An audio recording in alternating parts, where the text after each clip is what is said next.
liberty.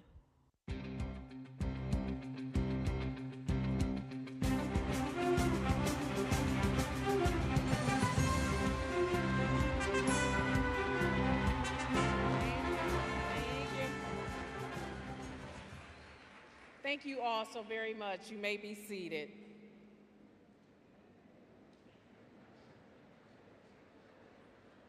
Greetings. My name is Rashida S. Liberty.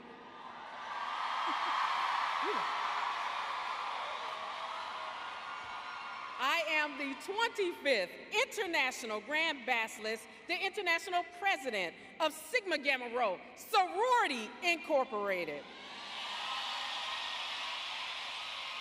Sigma Gamma Rho was founded in 1922 on the campus of Butler University by 7 trailblazing educators.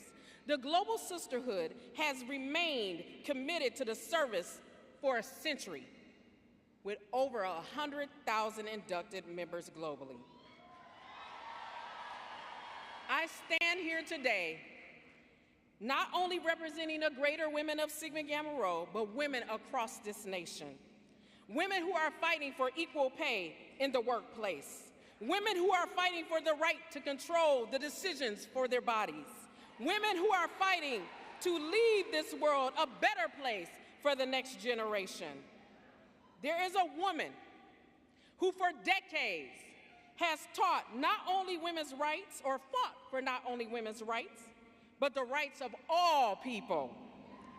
She is an alumna of the Howard University. She is a member of the Divine Nine family. She is embedded into the fabric of our culture. She is a change maker, a fearless leader, and a woman we can all be proud of. And now, it is my distinct honor and my privilege to introduce the first woman to be elected as Vice President of the United States, Kamala Harris.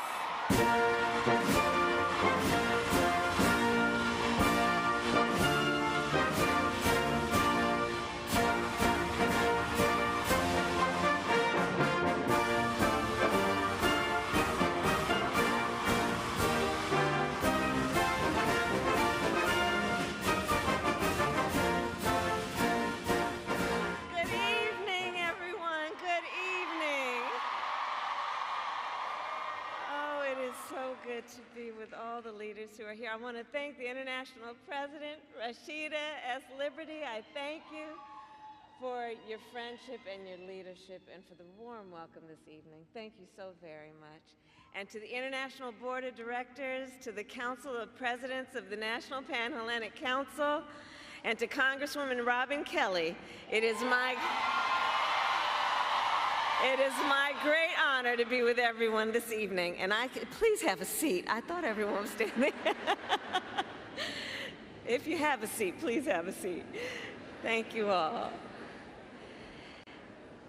And to all the members of Sigma Gamma Rho Sorority Incorporated.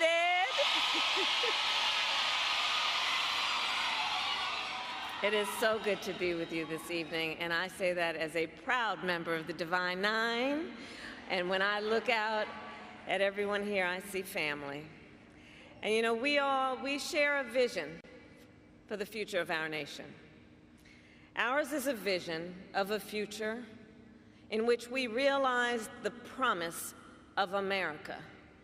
And aren't so many of us empirical evidence of the promise of America? A promise of freedom, opportunity, and justice, not for some, but for all. Since 1922, the members of Sigma Gamma Rho Sorority Incorporated have helped realize that promise. Generation after generation, the members of this sorority have shown that greater service brings greater progress. I know. In the 1920s and 30s, you created college scholarships for young black women. In the 1960s and 70s, you launched a nationwide program to help folks get a job. In the 1990s, you formed a partnership with St. Jude to fight childhood cancer. And in 2020, you continued your leadership when, during the height of a pandemic, you helped elect Joe Biden President of the United States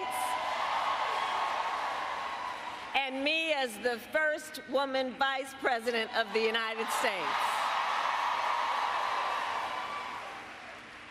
And for all of those reasons, I'm here to thank you for your long-standing service to our nation and to declare in this moment that our nation needs your leadership once again. In this moment, we face a choice between two very different visions for our nation. One focused on the future, the other focused on the past. And we in this room are fighting for the future.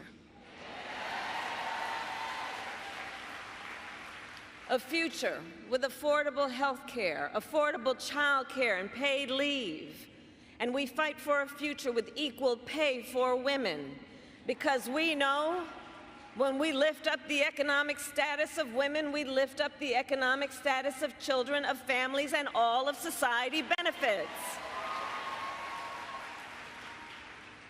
We here work for a future where every person has the opportunity not just to get by, but to get ahead, to build a business, to own a home, and to build intergenerational wealth.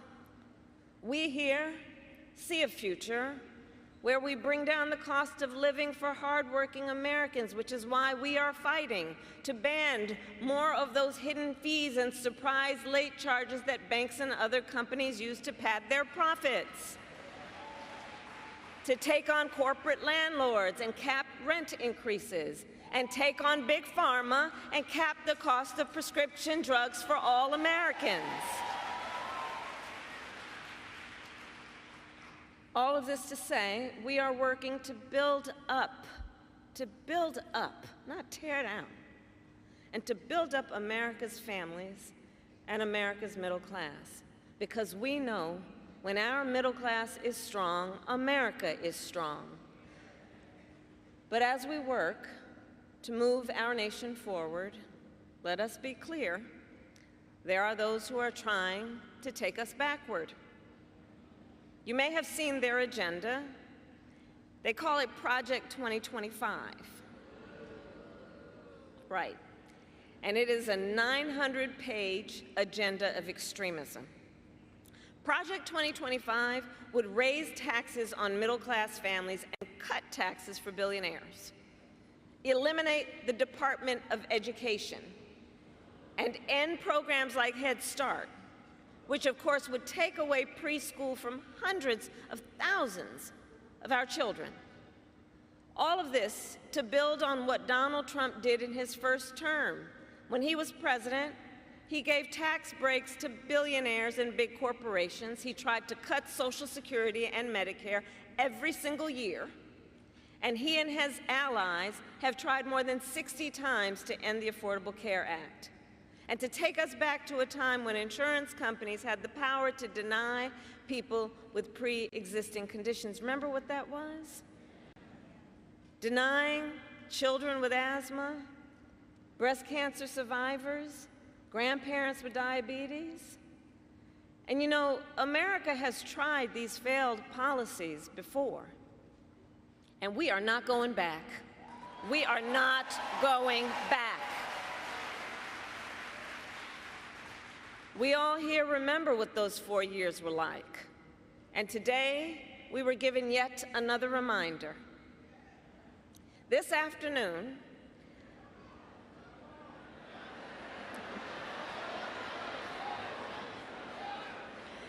Donald Trump spoke at the annual meeting of the National Association of Black Journalists. And it was the same old show. The divisiveness and the disrespect.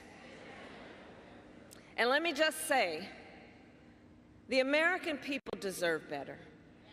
The American people deserve better. The American people deserve a leader who tells the truth, a leader who does not respond with hostility and anger when confronted with the facts. We deserve a leader who understands that our differences do not divide us. They are an essential source of our strength.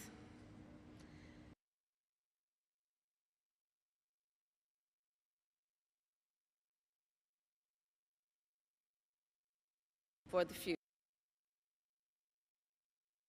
Fight for freedom. A full-on attack on hard-fought, hard-won fundamental freedoms and rights.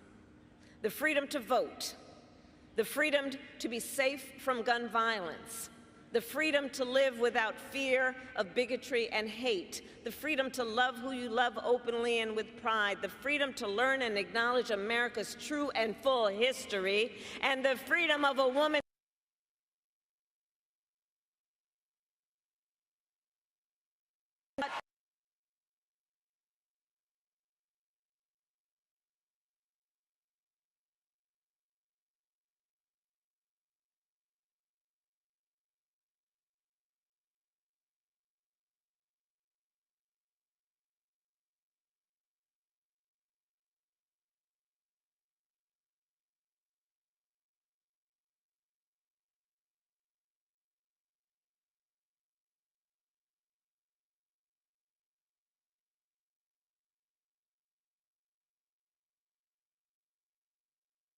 believe in the sacred freedom to vote will finally pass the John Lewis Voting Rights Act and the Freedom to Vote Act.